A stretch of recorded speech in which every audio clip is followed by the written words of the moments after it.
jail. He's a former judge, former bank head, former oil company head. Back in the mid-'90s, they traveled the world to make the film The Money Masters. Everything they talked about in it is coming true now. How the Great Depression was engineered. Before that, how the Rothschilds took control of England. 3.5-hour film available at Infowars.com on DVD. I hope you get a copy of it, the 2 DVD set, because this is something that's very important to own and share and show your friends and family and neighbors. After the break, we're going directly to your phone calls at 1-800-259-9231. For those watching on PrisonPlanet.tv live right now, we've already had Pat on for 50 minutes. But I wanted him to recap basically what this international banking system is, how they're operating for the short segment. We're going to come back and go to your phone calls. Pat? Well, the international banking system is interconnected. Essentially what it is an economic scheme, and the scheme entails the creation of money by private banks. Most people think that the government creates all of our money because they look at our currency and it's printed by the Bureau of Engraving and so forth, and they see there are coins by the U.S. Mint.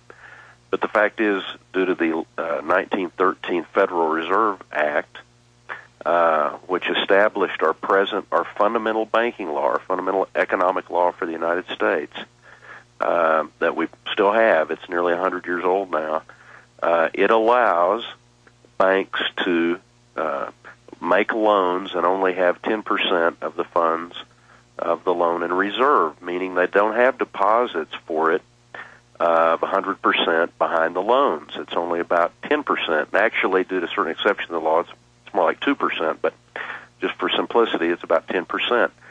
And so of the loans in the United States, which total nearly $10 trillion, the government has benefited from creating only about 10% of that. And who gets the rest of the benefit is private banks. And that, of course, benefits indirectly the stockholders of those banks, and those people now control as much wealth. 1% of the United States population owns as much as the lower 95%. So we've had a tremendous concentration of wealth, which has changed the structure of American society. It's making the great bulk of Americans into debt slaves, and a very, very few fabulously wealthy. And this latest economic crisis has accelerated the process. The banks have used their money and their political influence it buys to obtain this $700 billion bailout, which they're using to consolidate wealth even faster. And right now we have no politician who's in a position of power to resist it. So it's a sea change that's going on. It's not totally new. As I said, it's been going on since 1913. And meanwhile, the subsidiaries of this small group of private banking families that bought control of the British and U.S. government in the last 200 years, they are carrying out a similar process to what they've done in third world countries, where they come in, give them loans at 20-30%, tell the leaders not to pay it off, just hand over the resources, and then enslave the people. And if a government ever tries to resist that, they go in with the military and police and stage a coup, or have the neighbor attack them and openly finance it. And the IMF and World Bank and even the private, De Beers, Oppenheimer, diamond monopoly, they brag. They hire mercenaries and coups. I mean, this small group of global families, less than 100, and in the banking, it's only 4 or 5 big ones. While their CEOs are making $500 million a year, they are leveraging trillions and trillions and have created a tsunami of fiat currency that they are buying up the world with, while at the same time devaluing the currency of everybody that's saved, and then telling us we've got to pay in taxes, pay off all of this fiat currency they created. I mean, it is so diabolical. And folks, you've seen nothing yet. The hyperinflation, 25-30% by next year, compounding 15% a year right now. You've already lost half your value just in the last 6-7 years. It is just going to be absolutely horrible. And it's going to be horrible for all you enforcers out there, too. But you like black uniforms, so I guess it's okay. Let's go ahead and take another call here. I mean, I'm sorry, folks. I just can't buy into the baloney. I just can't send people to prison. I just can't be part of hurting people. I just can't do it. A lot of people get mad at me for that, but that's okay. Let's go ahead and talk to Russ in Minnesota. Russ, thanks for holding her on the air. Hey, Alex. Hey, Pat. How's it going? Hi. Well, I'm a first-time caller, but I've been listening to your show for the last 3 years, and the last couple of years I've been telling my family and friends that the stock market was inflated and that we're heading towards a crash. And for those that didn't listen, they lost, tens of thousands of dollars. And now when I talk to people, they have the mindset that, well, okay, it crashed, but it'll go back up. And so when I look at, like back in 1913, the Dow Jones was at like 60, and now it's, around 8,000 something. So my question to you is, you guys are, the price of gold, or gold as a commodity maintains its value, but when someone invests in the stock market over the long haul, does that maintain its value? Well, it sort of depends on what time period you look at. It was kind of interesting, but in recent years, stockbrokers have used, when one time period doesn't work, they make it longer or shorter, as the case may be, to make it attractive. So certainly over time, it measured in simple dollar terms, it has gone up, but you have to remove the inflation factor to find out, real value. And that's been done. The stock market really has an increase in value. It's actually lost value if you remove inflation from the equation. Is that what you found, sir?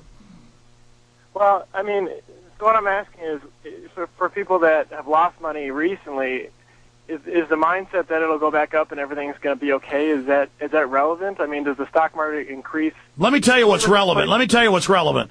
We're seeing the biggest hyperinflation in U.S. history since right after its founding. They had one just as bad then. We're seeing the worst hyperinflation ever coming. It's already here, but it's going to get a lot worse. And so people are going to have to dump basically everything they've got to get out of the market, and then you're only going to have the big institutions that inflated the currency to get flush in cash who are going to be able to come in and buy it up. Mr. Carmack, you agree with that? Yeah, I do. Obviously they are creating money at a very rapid rate. We all know that the government numbers, the CPI, 1 to 2% inflation is nonsense, and that's another form of wealth transfer because it reduces Social Security payments and it's used for union contracts. Yeah, that's the key. People on fixed incomes, by the way, are the ones that are really going to get hammered. Go ahead.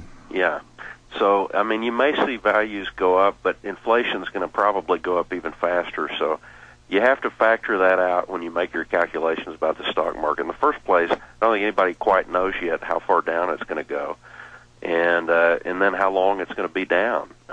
This is a very profound economic crisis that's happening. Most of the money's on 10 to 15 years, like Japan. Yeah.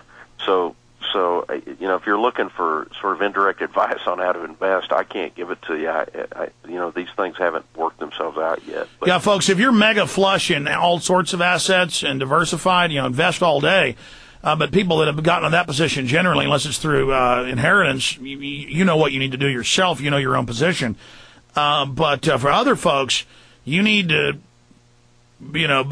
get down to basics and prepare for really hard times ahead.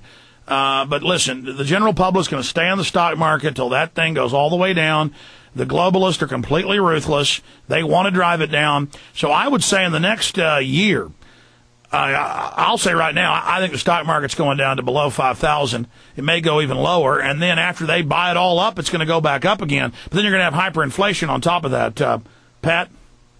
Well, yeah, it's a pretty safe bet. It's eventually going to go back up again, and so and it's obvious we're going to have very high levels of inflation for the next few years. Absolutely. We mean brutal. Did that answer your question, Russ? Yeah, I just think people right now are still in denial that everything's going to be fine and don't see the big picture. Yeah, well, I don't know how much denial they're in. They're realizing the banker takeover is a big fraud. By the way, we had Ron Paul on at the very start of the show today, coming up in about 40 minutes when we go into rebroadcast. At the very start of the show, Ron Paul with key info. We'll be right back.